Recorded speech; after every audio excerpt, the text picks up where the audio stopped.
भगवान की परम प्रिय आत्माओं, आज इस भाग्यशाली दिन 21 अप्रैल तो फिक्स हो गया ना, क्योंकि ये पिताजी का बताया हुआ। तो 21 अप्रैल इस पावन दिन की आप सबको बहुत बहुत बहुत बहुत बधाई हो। श्री गुरु महाराज की जय। बोल साचे दरबार की जय। श्री नंगली निवासी भगवान की जय। दयालु परमहंस दयाल जी महाराज की जय। पूज्य स्वामी जी महाराज की जय। प्यारे, कई बार मन में एक विचार आता है। अभी वो भजन बोल रहे थे, शायद राजन जी बोल रहे थे, कौन बोल रहा था कि तू इतना सोना कि तेरे जैसा कोई और है ही नहीं। तो मुझे ना हमारे परम स्वामी जी याद आ गए। शायद देखो तो मेरी एकदम हंसी भी आ गई थी। तो परम जी, जिनको हमारे श्री गुरु महाराज जी ने आशिक का किताब दिया, स्वरूप दर्शन पे पढ़ा था कि एक बार आप लोगों ने भी पढ़ा होगा, हम केवल याद ही करा सकते हैं। कोई ना श्री गुरु महाराज जी के दर्शनों को कोई अंग्रेजन सी आ गई, तो परम जी उसको बड़े गौर से देखे जाए, एकटक देखते रहे देखते रहे, देखे जाए, आंख ही नहीं झपक रहे। और संतों को लगा भी ये क्या हो गया, संत जी को है तो उनके आशिक पर ये हुआ क्या। कम से कम ये 1 घंटे तक उन्होंने अपनी दृष्टि उस अंग्रेजन से हटाई कोई नहीं। आखिरकार स्वामी जी, किसी संत ने कहा भी क्या हो गया, उन्होंने जाके गुरु महाराज जी को बेनती की कि महाराज देखना जरा उसको। वो पता नहीं वो अंग्रेजन में क्या ऐसे एक तक देखे ही जा रहा, हुआ क्या इसको। गुरु महीने समझते तो मालिक थे, पर फिर भी दुनिया की नजरों को स्पष्ट करने के लिए, हमारे लोगों के जैसे जिनके मन में एक भाव आ जाता है, तो ऐसे लोगों को स्पष्ट करने के लिए गुरु महीने ने बुलाया उसको। हाँ भाई परम, क्या बात, सुना तू उस अंग्रेजन को बड़े गौर से देख रहा था, क्या हो गया उसको। कहते महाराज प्रभु कुछ नहीं, मैं ना एक चीज देख रहा था। कहते क्या। कहते यार पहले तो तुम ये बताओ कि तुमने ये रूप चुराया किसका है, ये बताओ पहले। बोले अब क्या हो गया। कहते कमाल, मैं 1 घंटे से उसको देख रहा हूं, मैं ये देखना चाह रहा हूं जो रूप इधर है वो उधर, कहने को अंग्रेज है, ये है वो है, पर वो छवि उधर नहीं है जो सुंदर सी छवि मेरे मालिक की है। तो इतनी बात कह के उन्होंने आंखें भर के दंडौत कर दी। तो कहने का मतलब कि उनका तो मुकाबला, चाहे आप उनको कितना तो श्रृंगार कर लो, वो तब भी बड़े प्यारे लगेंगे। और हम आज ये प्रोग्राम के चक्कर में हार पहने, हम हार बार भी उतार देते, भाई गर्मियां छोड़ो, ओ उस समय भी बड़े प्यारे लगते। क्यों ना, तो उनको सुंदर कर सकता है ये श्रृंगार, ना उनको सुंदर कर सकता है कोई वस्त्र, ना उनको सुंदर कर सकता है कुछ और। उनको सुंदरता उनको पता नहीं है किसी को चुरा के लाए या क्या ना, परम जी का उनकी सुंदरता अपनी एक ऐसी नेचुरल और इंटरनल है जिसको ये सारी चीजें की थोड़ी शो बन जाती है, क्योंकि वो स्वयं ही ऐसे हैं, क्योंकि उनका मुकाबला कुछ नहीं और मेरी पास शब्द नहीं, बस वो वही है। बाबा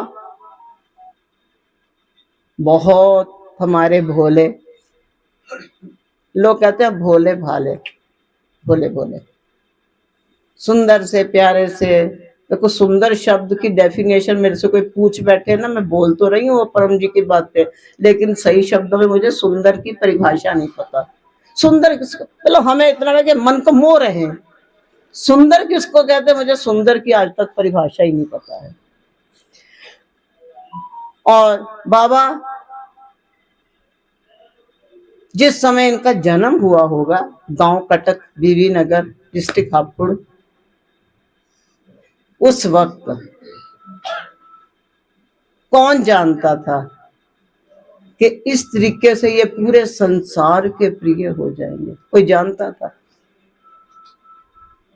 स्वामी जी की ही जबानी सुनने को मिला। कहते कई बार पिताजी लगा भी देते थे, कारण एक ही कि पढ़ाई में मेरे से कुछ हो नहीं पाता था। भोले भाले बिल्कुल सिंपल सादा भाषा बोलते थे बाबा।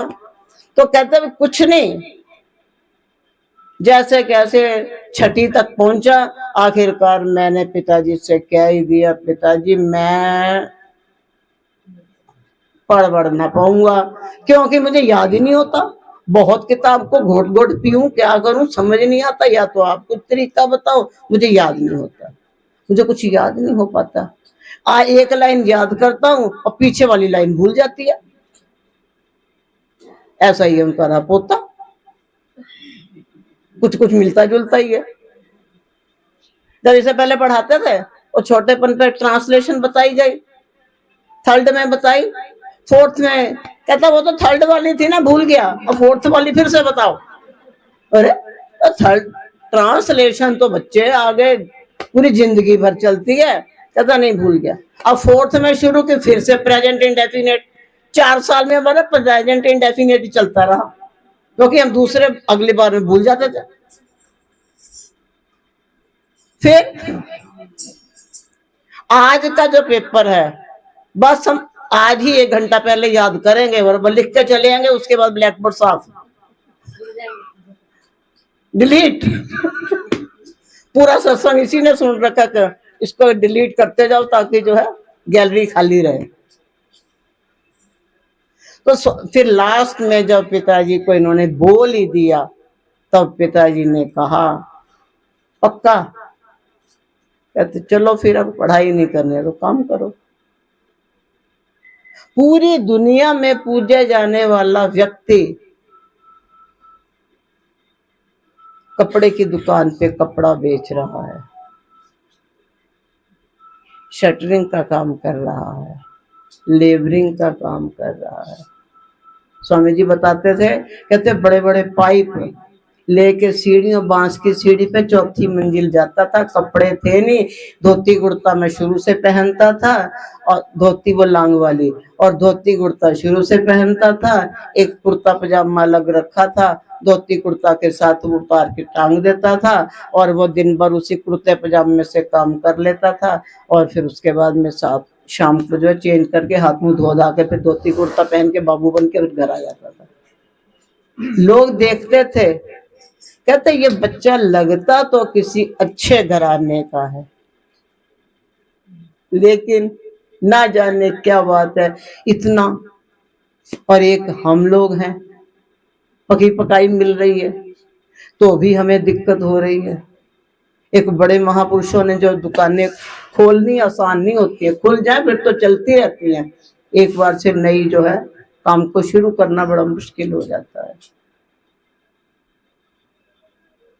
मैंने एक दिन ऐसे ही पूछ लिया कि बाबा आज एक बात बताएं, आप पहले तो स्वामी जी के महाराज जी के साथ ही मिशन में ही रहते थे, उसके बाद में कुछ इनके सब कभी होता ही है खटर पटर, और जो बंदा कभी जवाब नहीं देगा, हर कोई अपनी कहेगा, कोई अपनी कोई अपनी कोई अपनी। और बहुत से इनके यहाँ गुरु भाई बहन जो संत चोले में भी है, भाई जी लोग भी हैं, भक्त लोग भी हैं, सब इनसे बड़े। तो एक दिन स्वामी जी कहते मैंने महाराज जी से कहा, महाराज जी मैं निकलना चाहता हूँ। महाराज जी ने पूछा क्यों, क्या बात हुई बेटा?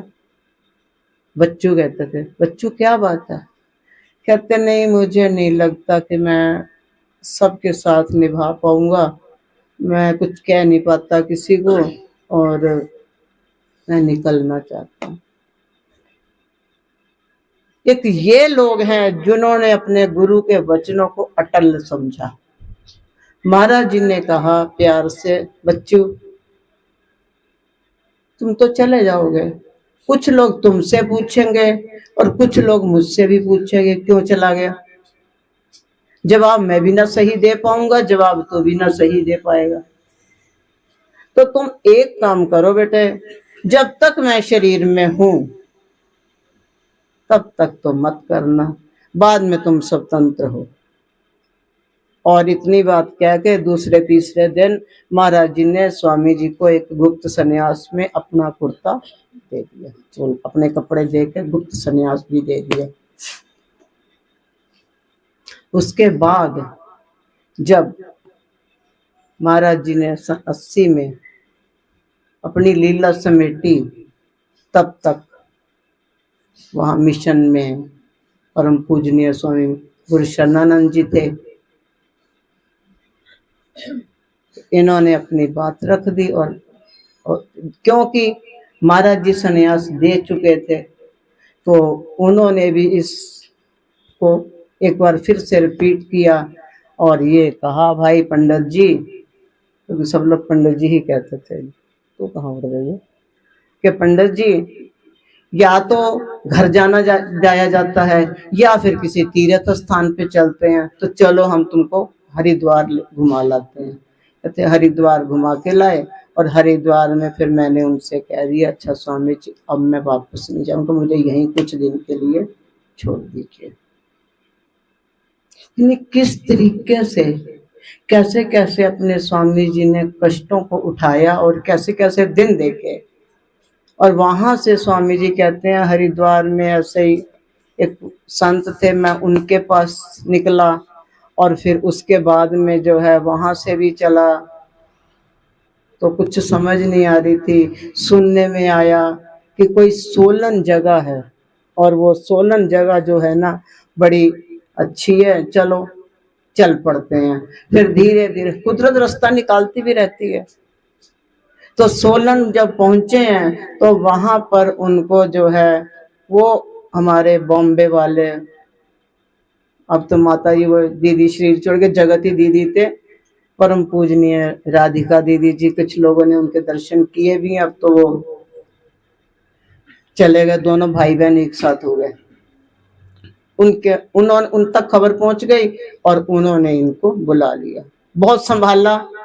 स्वामी जी का ये कहना है कि महाराज जी के बाद अगर मुझे किसी ने संभाला है तो ये दीदी। जैसे हम कहते हैं कि हमको भटकने के बाद अगर कोई है संभालने वाला तो स्वामी जी हैं, ऐसे ही स्वामी जी ने कहा कि वहां से तो मैं छोड़ के आ गया और हरिद्वार में स्वामी जी खुद छोड़ के गए। फिर मैंने खुद ही कहा कि मेरी बात हो गई थी, उन्होंने कहा देख लो, चले आए।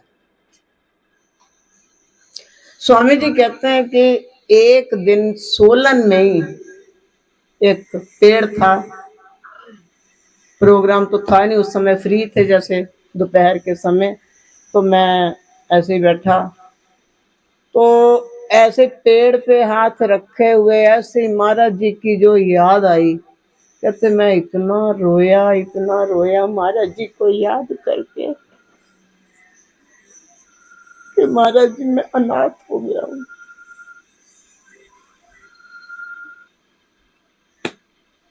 किसको माँ कहूँ, किसको पिता कहूँ, मैं अनाथ हो गया हूँ। शायद उस समय क्योंकि महाराज जी भी पल पल में साथ ही होते थे और श्री गुरु महाराज जी तो जहां से आवाज निकलनी है वही बसते, तो कुदरत ने कुछ ऐसा रास्ता निकाला। उनके मन में ये बात आई कि चलो कुछ लोग वहां से दिल्ली आ रहे हैं, दिल्ली चलते हैं। सोलन से दिल्ली आ गए। कहते दिल्ली आए तो 5 नंबर गली में जो आश्रम है सार सेवानंद जी का, अब तो सार सेवानंद जी भी निकल गए, तो आश्रम था वहीं पास में, अपनी मिनी कुटिया भी थी, वो तो बाद में बनी। तो स्वामी जी के गुरु भाई और उनकी गुरु बहन हमारे प्यारे प्यारे अंकल श्री हरदयाल गुप्ता जी और बहन उनकी माता जी, हमारी माता जी यानी उनकी धर्मपत्नी अंगूरी जी, स्वामी जी को कैसे कैसे उस आश्रम तक पहुंचे और उस आश्रम के बाद जो है वो गुप्ता जी उनको अपने घर ले गए। बड़ा विद्रोह हुआ, नहीं लेके आना। गुप्ता जी उस समय अड़ के खड़े हो गए कि देखिए आप भी संत, आप भी संत, आप भी संत, आप भी संत, आप कोई भी इस चौखट के अंदर आएंगे, बीइंग ए गृहस्थी, मैं किसी को भी मना नहीं कर सकता। जैसे मेरे लिए आप सब लोग पूजनीय हो, ऐसे वो भी पूजनीय हैं। वो भी आएंगे, या तो चोला ना होता और तो भी मैं मना ना कर सकता, क्योंकि हमारे गुरु भाई हैं और अब तो वो चोले में हैं। कहते उसके बाद उनके घर में पहला सत्संग हुआ दिल्ली में। तो अपनी बता रहे हैं दुकान मेरी शुरू कैसे हुई है। फिर गुप्ता जी के घर में सत्संग हुआ, माता जी ने सबको संदेश वगैरह दिए सब लोग, और वहीं पर ही जो है 17 नंबर गली से एक हमारी पंडतानी आंटी वो आई। उनकी 3 बेटियां थी और उनकी उस समय सास भी जिंदा थी, और वो लोग आए सत्संग में, गुप्तानी ने बुलाया, वहां पर आए। सत्संग के बाद हर कोई व्यक्ति अपनी वो, उसके बिना वो सत्संग के बाद वो अटसंग तो जरूरी होता है ना। तो उन्होंने भी जो है स्वामी जी से, दादी जी उसकी मतलब सास ने स्वामी जी से कहा, मारा बाबा जी 3 पोतियां, कोई अगर एक अद्धा पोता हो जाता तो अच्छी बात, मेरी मौत अच्छी हो जाती। सत्संग हो ही रहा था, स्वामी जी ने ऐसे सेब उनकी गोद में डाल दिया, साल भीतर बेटा हो गया। स्वामी जी कहते गुरु महाराज जी ने सोचा होगा इस बेचारे दुखियारे की दुकान तो अब चलानी पड़ेगी। बोलते ऐसे, पर आपको पता ही है। और कहते दुकान तो चलानी पड़ेगी। और फिर वो साल भीतर बेटा हो गया, तो पूरी वो 17 नंबर गली में आनंद पर्वत पे प्रसिद्ध हो गया ये महात्मा पुत्र जिंदा। वो महात्मा पंजाब तो कहते हैं, इनको कहते थे हिंदी महात्मा जी, सत्यानंद जी जाते थे उनको कहते थे पंजाबी महात्मा जी। कहते वो ये वाले जो संत है ना, ये माता जी बैठी हैं, वो विद्या आंटी, तो ये उस, क्योंकि हर किसी का अपना अपना हिसाब किताब है, तो ये बेचारी देखती तो थी, इनके घर के सामने से निकल के स्वामी जी ने जाना, देखती थी, पर सास के सामने हिम्मत नहीं होती थी कि कहे कि हाँ बाबा जी आ जाओ आप भी। पर चलो चलते चलते चलते चलते, पर ये और वो बहने, विद्या आंटी जी हमारी, वो अंगूरी आंटी जी की दोस्ती थी, उनके यहाँ पे जुड़े, बस जुड़ते जुड़ते जुड़ते जुड़ते ये इतनी बड़ी दुकान चल गई। इतना, ये हमारा छोटा सा परिवार, मात्र छोटा सा। प्यारे महापुरुष कैसे कैसे कहते गार्गी, मैं क्या बताऊं, स्वामी जी इन्होंने हंसी भी आती थी। कहते वो ना, मैं सोचता हूँ कई बार अकेले में बैठ के कि स्वामी जी मेरे लिए ना, गुरु महाराज जी ने सोचा होगा ये बहुत दुखी आ रहा बेचारा, तो अब इसकी तो दुकान चलानी पड़ेगी। तो इस दुकान को चलाने के लिए कहते फिर धीरे धीरे सब अनंत पर्वत वाले वहीं से जुड़े हुए, ये बेटियां उषा जी हमारी, और करते करते करते करते सब के सब। फिर वहां पर कुछ और संत हमारा होता था, वहीं रुकते थे। फिर कुछ एक और लीला रची, क्योंकि ना इन्होंने क्या सोचा होता है कोई नहीं जान सकता। कभी मेरी डेंटिस्ट, उसको आज वैष्णो देवी कल जाना था। देखिए हम नहीं समझ सकते हैं कि हमारी मालिक ने हमारे लिए क्या सोचा हुआ है, और वो उसको वैष्णो देवी जाना है, स्टेशन पर पहुंची है और उसकी ट्रेन कैंसिल हो गई। जो उसके साथी हैं वो लोग कह रहे हैं कि जो है भाई एयर चलते हैं। ये बोली इसमें भी कोई भला होगा, मैं तो वापस जा रही है, एयर वेयर कुछ नहीं करना, मैं वापस जा रही हूँ। वो वापस आ गई। और इधर जो है ये हमारी हालत बहुत ज्यादा, अचानक कहीं हाथ वाथ लग गया, कट पिट गया, हालत खराब हो गई, और हम रोते हुए वहां पे गए। तो कहती माँ मुझे क्या आशीर्वाद देती जो हमारा बच्चा ऐसे परेशान हो रहा था। मतलब भविष्य में क्या होना है ये तो उन्हें पता है ना, वो कैसी कैसी रचना रचा रहे हैं ये उन्हें पता है। ये तो हमें, हमारी बात है, हम ये कहते हैं अरे ये क्या हो गया कि वो क्या हो गया, ऐसा कुछ भी नहीं है। हमारी सोच है कि ऐसा हो गया, ये नहीं होता, वैसा हो गया, वो नहीं होता। तो उस परमात्मा ने हमारे लिए क्या सोचा हुआ है तो वो जाने। तो गुप्ता जी के घर पे ही हम रुकते थे, जब भी कोई दिल्ली आना तो स्टे वहीं, प्रोग्राम चलते थे खूब। उसके बाद में फिर कुछ और संतों ने ऑब्जेक्शन कर दिया। मैंने कहा ना तो हम माता को कुछ कहेंगे ना किसी और को कुछ कहेंगे, हमारा अगला डेरा विद्या आंटी का यहाँ चल गया। अखाड़े वाली गली में। अब हमने वहां पे टिकना शुरू कर दिया। उन दिनों में हमारे एम्ब्रॉयडरी का एक सेट बन रहा था, सितारे वितारे लग के, तो ये बेबी वगैरह सब लोगों ने मिलके वहां पे सेवा भी करते रहना, चलो प्रोग्राम भी चलता रहता था। ऐसे हमारा काम शुरू हो गया। फिर एक दिन ऐसे ही मन में आई विचार, मैंने कहा पिताजी एक मन में छोटी सी बात है, अगर आप देख लो। कहते बोलो बेटा। मैंने कहा नहीं और तो सब ठीक है, पर मन में विचार एक ये है कि अगर कोई प्रोग्राम चल रहा हो, चाहे हमारे महीने भर का सत्संग अगर चल रहा है, मान लीजिए एक महीने का सत्संग हमारा पानीपत में चल रहा था, महीना भर पिंकी के घर बैठे रहे, हमें कोई परेशानी नहीं है, लेकिन ऐसे ही फालतू, वो तो खुश होएगी, लेकिन जो है हमें लगेगा कि ऐसे वेले चलते कहीं और भ्रमण करते हैं, भिक्षा मिले। तो स्वामी जी कहते फिर ऐसा करते हैं बेटा, कोई ना किराए पे कमरा ले लेते हैं। थोड़ी खोज वोज हुई, उधर मिट्ठन लाल जी को दादा गुरु महाराज जी ने स्वप्न में कहा, और उस कमरे में ये हमारी विजय लक्ष्मी बहन रह चुकी थी पहले। तो कहा गुरु महाराज जी ने, दादा गुरु महाराज ने फरमाया उसका नाम लेकर के, देख बीच की दीवार हटा दे, यहां हमने आके बैठना। उसने आके इधर स्वामी जी को बताया, स्वामी, मैं भी वहीं बैठी थी, हम तो बस देखते ही रह जाते।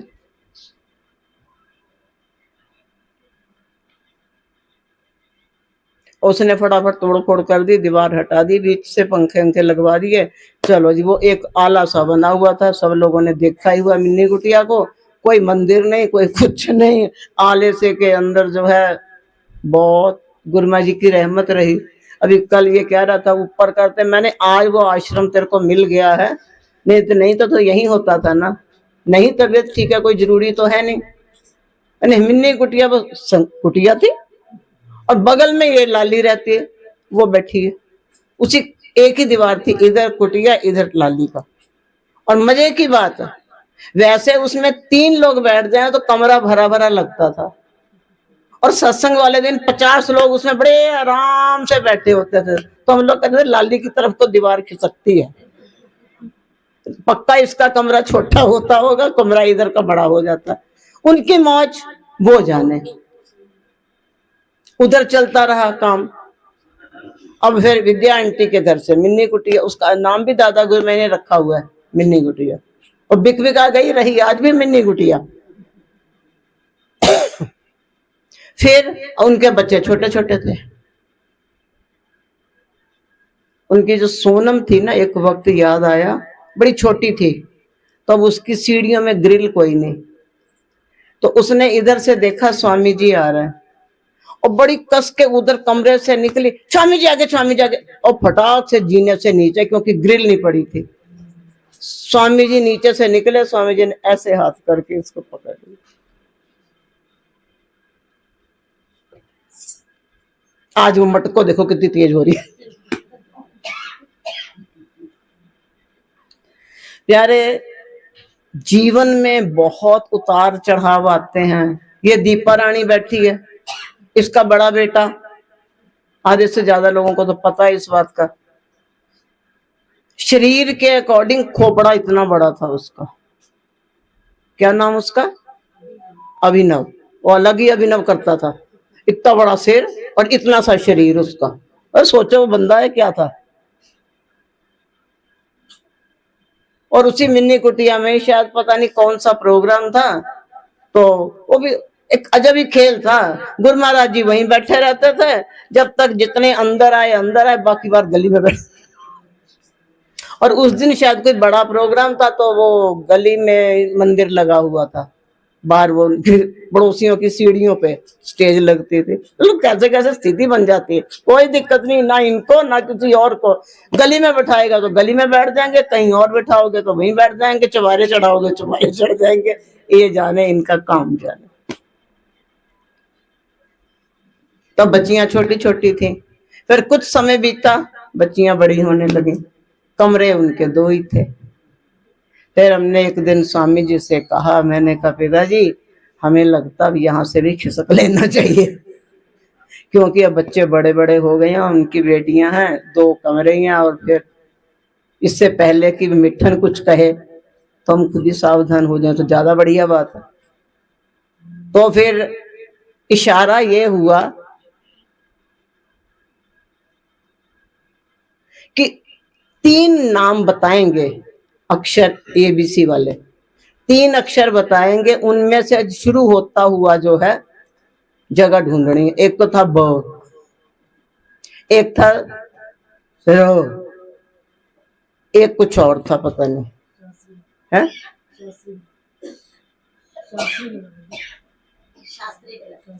जो भी था। तो इन 3 में से, और तीनों में से जो है फिर ब बना, बोलो बलजीत नगर आ गया।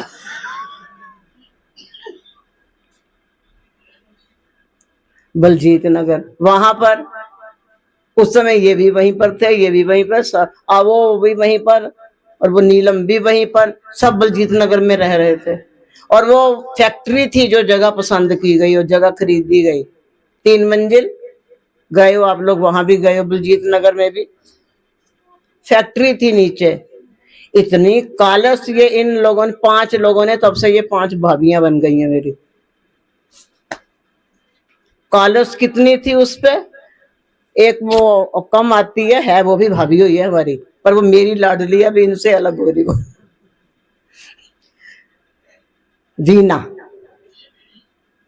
रगड़ रगड़ के ये लोग तंग आ जाते थे। वो फैक्ट्री का कितना ज्यादा कालस होती थी, भूतनियां बन बन के जाती थी। सवेरे अच्छी खासी नहा नु करके गोरी चिट्टी होके आती थी, और शाम तक जब बन जाती थी कुछ और ही।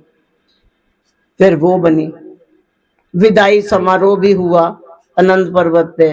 गुरु महाराज जी को खुशी खुशी विदा भी, खुशी तो नहीं थी यार, बेबी बड़ा रो रही थी, समझ रही थी वो भी मजबूरी।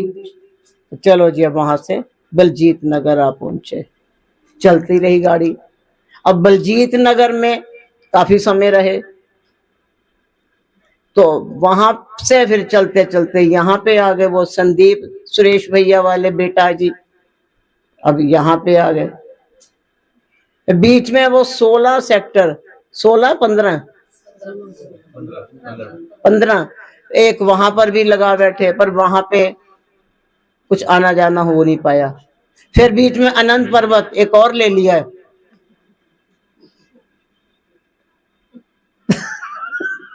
वो भी 2nd मंजिल पे। अरे भाई, अब वो बीच में जा कुत्ता फिसल गया, अब गंजी पटेल को छोड़ के। अब गंजी पटेल सिर का रुमाल संभालेगी कि क्या क्या संभाले। कुछ समय तक तो चलता रहा, फिर वो बीच में वो बलजीत नगर का और उन सबको निकाला गया, और फिर जो है ये ऊपर का पोर्शन खरीदा। उस मालिक ने हम सब के लिए क्या क्या सोचा हुआ है, किसी को पता है? पता है तो बता दो।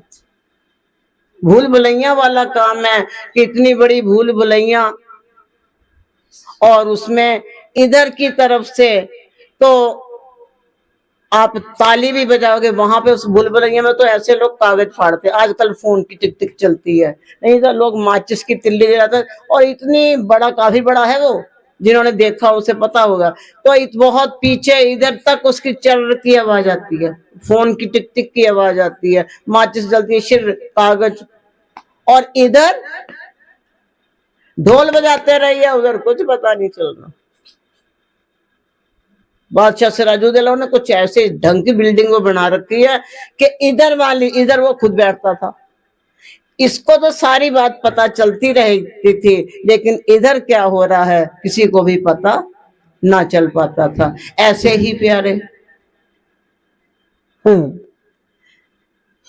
आप लोगों के यहाँ तो दिलों का सौदा, सब यहाँ बैठे हुए, पर सबके दिल के अंदर क्या क्या क्या क्या चल रहा है सब जानते हैं। और वो उन्होंने हमारे लिए क्या सोचा हुआ बता दो जरा, अगर किसी के मन में कोई है इतना अंतर्यामी, तो उन्होंने हमारे लिए क्या सोचा हुआ? पूजा बता पाएगी? कोई नहीं बता पाएगा। संपन्न, सर्वगुण संपन्न, कोई नहीं बता पाए, बता पाओगे?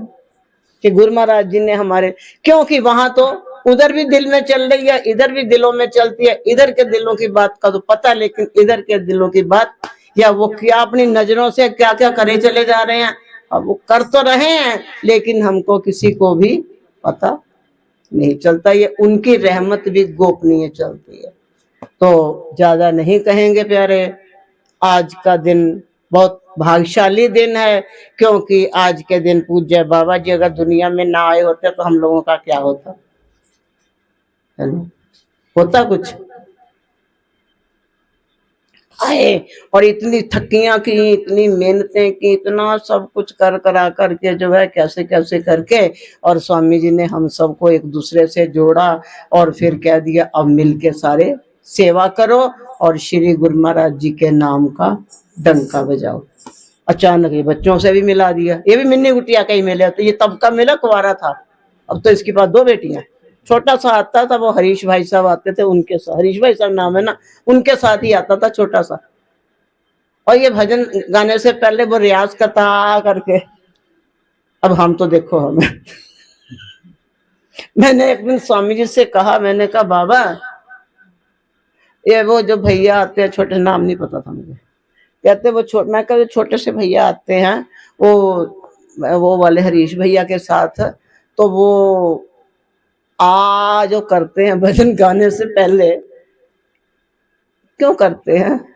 स्वामी स्वामी जी कहते हैं तेरे खुराफाती खोपड़े में बेटा कुछ तो बात आई होगी, ऐसे तो नहीं तो आंसर कुछ तो तूने सोचा होगा। बात तो मैं बता दूंगा, लेकिन जो है तू कुछ तो तूने भी सोचा होगा। मैंने कहा हाँ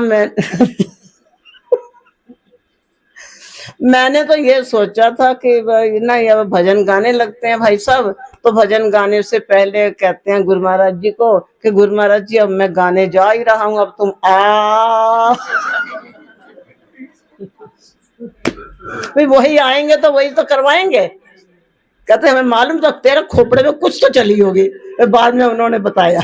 तो प्यारे कैसे कैसे जीवन में आ जाती है ना बातें, और बाद में एक यादें सी रह जाती हैं।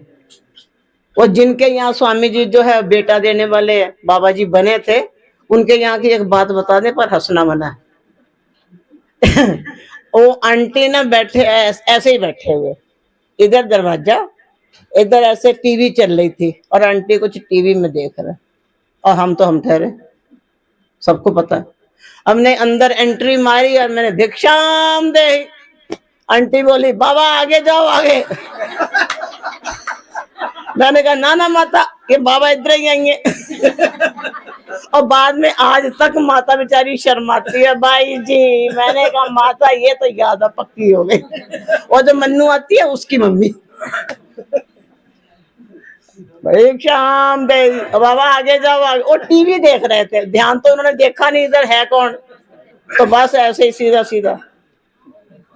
वो आज हमारे वो भाभी नहीं आ पाए, सुमन भाभी, उनके यहाँ पोती हुई है, तो उनके वाले अंकल जी जिन्होंने बलजीत वहां पे तिगड़ी में सारी संगत को जोड़ा, उनकी बात याद आ गई। लाला जी कहते थे सब लोग उनको, श्री लालचंद जी नाम था उनका।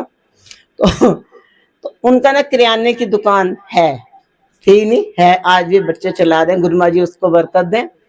तो दुकान चल रही थी, तो बड़े स्वामी जी ने, छोटे स्वामी जी ने, ये थे संगम विहार में, इन्होंने मेरे को भेजा था लाला जी के घर। तो मैंने इधर आंटी थी, आंटी से कहा आंटी मैं ना दुकान पे जाती हूँ, कुछ आश्रम के लिए सामान भी है, तो मैं अंकल जी को बोल देती हूँ, इसी बहाने दुकान पे भी हो आएंगे। आंटी बोली हाँ भाई जी जाओ जाओ जाओ। तो हम चले आए। अब वहां ना अंकल जी हमारे वो बिजी थे, ग्राहक थोड़े ज्यादा थे, तो वो ना नौकरों के साथ हाँ भी वो ले आ, 2 किलो चावल ले आ, 3 किलो चीनी ले आ, 5 किलो ये ले आ।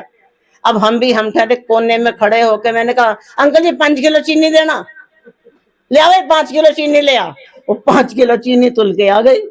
बाद में कहते लो भाई जी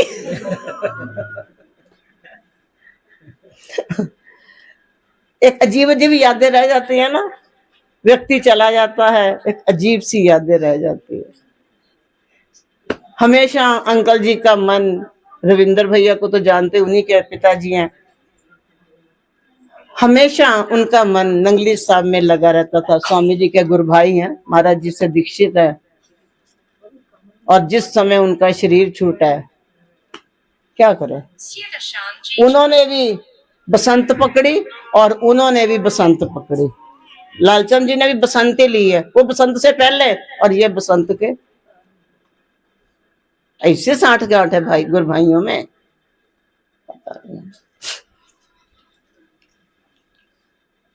बसंत की तैयारियां कर रहे हैं अंकल जी, सामान टेम्पो में लोड करवा रहे हैं, दरबार में लेकर के जाना, दुकान से ले जाते थे, सामान लोड करवा रहे हैं। और वो कराते कराते जो अंदर दंडौत करने गए हैं कि अच्छा गुरु महाराज जी आशीर्वाद दीजिए कि आए आपके पास, उठे ही नहीं। उन्होंने बसंत से 4 दिन पहले और इन्होंने पकड़ी बसंत के 4 दिन बाद।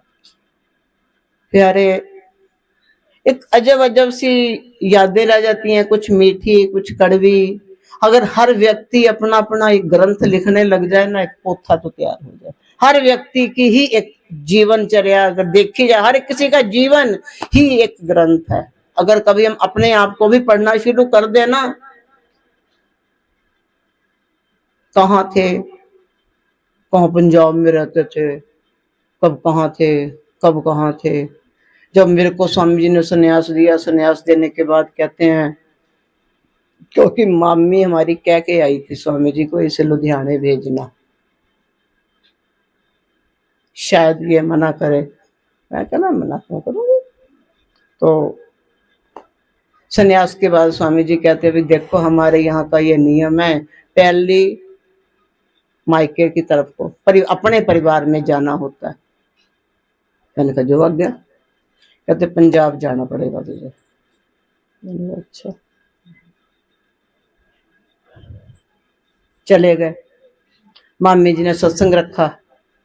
हमें नहीं पता कि हमारे वो मामा जो अब तो शरीर में नहीं है, कब आ गए, इधर उधर हम होंगे, कब उन्होंने एंट्री कर ली। और सत्संग के इधर साइड पे ये प्लाई लगी हुई थी, हॉल और बीच में प्लाई, वकील थे तो बीच में प्लाई और इधर इनकी बुक्स लगी हुई, इधर वो उनका कमरा सा बना हुआ था। तो वो वहीं से रसोई के साथ ही वो जो चलता आज का सर्विस विंडो, वो तो वही पार्टीशन वो प्लाई सी लगी हुई। हम नहीं जान पाए कि मामा जी बैठ, शायद हम तब बोल भी ना पाते क्योंकि हमको भी मामा के आगे बोलना ही नहीं थे। प्रोग्राम हो गया, सत्संग भी हो गया। हम नहीं जानते, मामा जी ने पूरा सत्संग सुना। वो तो फिर वकीली भाषा चलती है ना उनकी, तो उन्होंने कैसे सुना हम नहीं जानते। प्रोग्राम हो गया, उसके बाद जब प्रसाद बटिया संगत चली गई तो मामा जी मेरे से कहते, वो अपना वही पुराना ही नाम लेते थे, राणू में राणा। मैंने कहा जी मामा जी। इतना प्यार दिया मेरे कल पूरी जिंदगी में, पहली और आखिरी बार, उसके बाद मौका भी नहीं लगा। इतना प्यार दिया, इतना प्यार दिया, इतना प्यार दिया, मैं बता नहीं सकती। मामा जी कहते हैं बेटा आज मैंने तेरा पूरा ज्ञान सत्संग नहीं बोले, कहते आज मैंने तेरा पूरा ज्ञान सुन लिया। मालिक की कृपा तुझ पर बहुत है और ऐसे ही सच्चाई सफाई से चलते चले जाना, कुदरत खूब बरकत बख्शेगी। बड़ों का आशीर्वाद अगर मिलता रहता है ना तो प्यारे, फिर हमें भगवान के माता पिता और गुरुजन, इन तीनों का मिल गया ना, अरे गोपाल तो फ्री में है ही है अपना। भगवान की, ये नहीं मैं कह रही भगवान की जरूरत नहीं है, भगवान का प्यार तो है ही है। तो प्यारे ज्यादा नहीं कहेंगे, श्री गुरु महाराज जी की कृपा से, उनके आशीर्वाद से हम वो बाबा जी मिले, अपना प्यार लुटाया दोनों हाथों से। आज वो हमको ये बात सिखा के गए हैं कि बच्चों अब तुम्हारी बारी है, एक दूसरे पर प्यार लुटाओ, एक दूसरे पे मिलके सत्संग करो। और जो मैं सिखा के आया हूँ ये मत सोचो अपने तक ही बैठ जाना। मेरे को स्वामी जी अक्सर कहते थे, गार्गी जो तुम्हें गुरुमय ने बख्शा ना सब बांट दे, साथ थोड़ी लेके जाया जाता है, सब बांट देना। मैंने कहा आप आशीर्वाद देना, बांटने की तो कोई बात ही नहीं। तो जैसा भी है हम सब मिलके ऐसे ही स्वामी जी जैसे खुद मिलके अपना सत्संग कीर्तन प्रचार प्रोग्राम करते रहते थे। ऐसे हमारा सबका फर्ज क्या कहता है कि हम सब भी मिलकर उनके नाम का डंका जोर से बजाते रहें और उनका आशीर्वाद उनकी कृपा हम सब पे बनी रहे तो बढ़िया बढ़िया बात रहेगी ना। इसी के साथ ही प्यारी सी बधाई के साथ बोल जयकारा बोल मेरे शिव महाराज की जय, बोल साचे दरबार की जय, श्री नंगली निवासी भगवान की जय, परमहंस दयाल महाराज की जय।